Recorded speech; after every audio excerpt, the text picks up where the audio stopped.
আমরা অনেকেই জানি না যে কী কারণে রোজা ভেঙে যায় বা নষ্ট হয়ে যায়। তাই সেসব কারণে রোজা ভেঙে যায় বা নষ্ট হয় সেই কারণগুলো বিস্তারিত আলোচনা করব।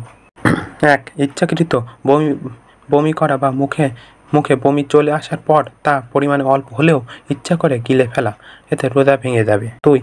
কোনো কারণে নাক দিয়ে রক্ত বের হয়ে মুখে চলে আসলে রোজা ভেঙে যাবে। ৩. মুখে পান বা অন্য কোনো খাবার রেখে ঘুমিয়ে পড়ার পর জেগে উঠে কেউ যদি দেখে যে স্যুপের ছাতি ক্ষয়ে গেছে আর সেই পান বা খাবার কিছু অংশ পেটে চলে যায়, তবে তার রোজা হবে না।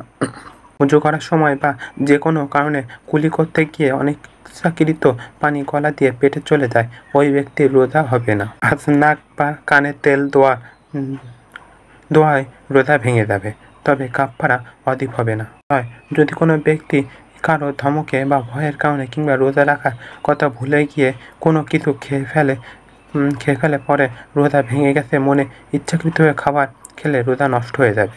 ৭. পাথরের কণা, মাটি, ঘাস, কাগজ ইত্যাদি অথবা সাধারণত যা আহরণযোগ্য নয় কিংবা যেসব খাবার মানুষের কোনো উপকারে আসে না তা খেলেও রোজা ভেঙে যাবে।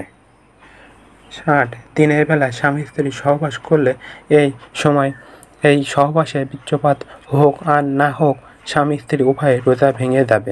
এই অবস্থায় রোজা ভঙ্গের ৫ পরিমাণ কবিরা গুনাহ হবে, ফলে তাদেরকে তওবা করতে হবে। রোজা বাতিল হয়ে যাবে।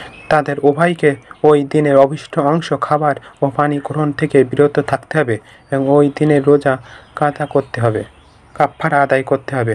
আর কাফারা হলো একাধারে ২ মাস রোজা রাখা অথবা একজন গোলামকে আজাদ করা কিংবা ৬০ জন মিসকিনকে একবেলা খাবার খাওয়ানো।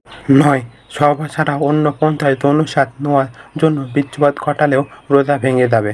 এমনকি যদি কোনো রোজাদার যৌনস্বাদ নেওয়ার জন্য স্পর্শকাতর কোনো যুবতী যৌবনা নারী স্পর্শে আসে, তাকে চুম্বন করে, জড়িয়ে ধরে অথবা হস্তমৈথুন করে ইত্যাদির মাধ্যমে বীর্যপাত ঘটানো, তবে তার রোজা ভেঙে যাবে।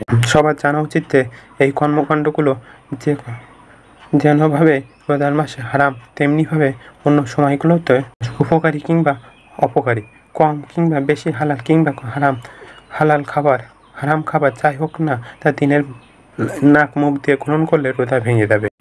রোজাদার যদি খাবারের বিকল্প উপায় হিসেবে রক্ত গ্রহণ, শক্তিবর্ধক স্যালাইন গ্রহণ, এমন ইনজেকশন বা আহরণের কাজ করে বা গ্লুকোজ ইনজেকশন ইত্যাদি গ্রহণ করে, তবে তার রোজা ভেঙে যাবে। অসুস্থতার কারণে ইনহেলার ব্যবহার করলেও রোজা ভেঙে যাবে। কোনো রোজাদার নারী যদি ইফতারের আগে মুহূর্তে হায়েজ হয়, তাহলে তার রোজা ভেঙে যাবে। কোনো রোজাদার যদি ফরজ থেকে মাগরিব পর্যন্ত বেহুশ থাকে, তবে তার রোজা বিশুদ্ধ হবে না, বরং তাকে ওই দিনের রোজা পরবর্তীতে কাজা করতে হবে। অন্য কারোর মুখের লালা যদি নিজের মুখে যায়, তাহলে রোজা থাকবে না। অর্থাৎ রোজা পালন করা অবস্থায় স্ত্রীকে চুম্বন করা যাবে না। রোজা থাকা অবস্থায় দাঁত ব্রাশ করা যাবে না, কারণ দাঁত ব্রাশের কারণে গালের লালার সাথে পেস্ট আপনার পেটে চলে যেতে পারে, তার কারণে আপনার রোজা ভেঙে যাবে। তারিখ অনুসারে রক্তপাত হলে রোজা ভেঙে যাবে। রোজা রেখে ওষুধ খাওয়া যাবে না। রোজা রেখে ওষুধ খেলে আপনার রোজা ভঙ্গ হবে। রোজা রেখে ধূমপান করলে রোজা ভেঙে যাবে। রান্নার সময় খাবারের স্বাদ গ্রহণ করা যাবে না। শুধুমাত্র রান্নার তরকারি স্বাদ হালকা অল্প একটু জিভে দিয়ে ঝোল বা স্বাদ জিহ্বায় লাগানো যাবে, এরপরে তা ফেলে দিতে হবে। ঝোল পেটে চলে গেলে তার রোজা ভেঙে যাবে।